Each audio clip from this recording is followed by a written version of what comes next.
Good afternoon, ma'am. We are from this section 4D and we are here to have a survey and then we will ask you some questions about your working for your establishment.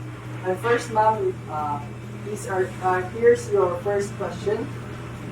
Could you tell me your name or your nickname and then your work position in this company?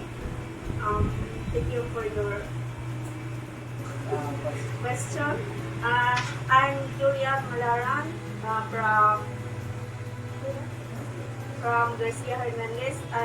I am working here in Polaroid.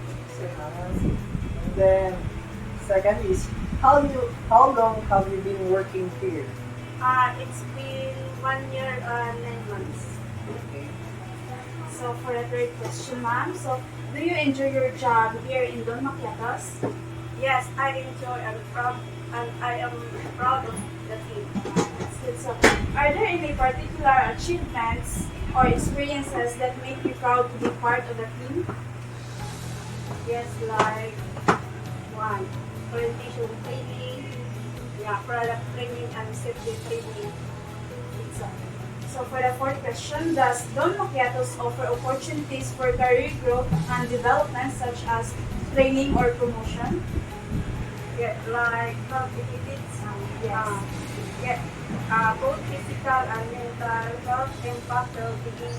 When people feel mentally fit and balanced, and they're more resilient and able to bounce back. Good afternoon, ma'am. I'm Krishanina Maria, and this is your question. In your view, how does the company ensure that customers are well served and their needs are met? Listen to your customers, acknowledge your customers, and follow up with your customers.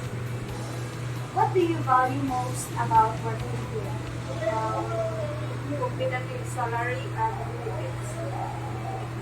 Ma'am, so I'm Leslie Picola, and for your last question, is there anything you feel the company could improve to make the workplace better for the employees, especially like you? Yes, ma'am, because company that works towards helping its employees to satisfy this need will appeal to the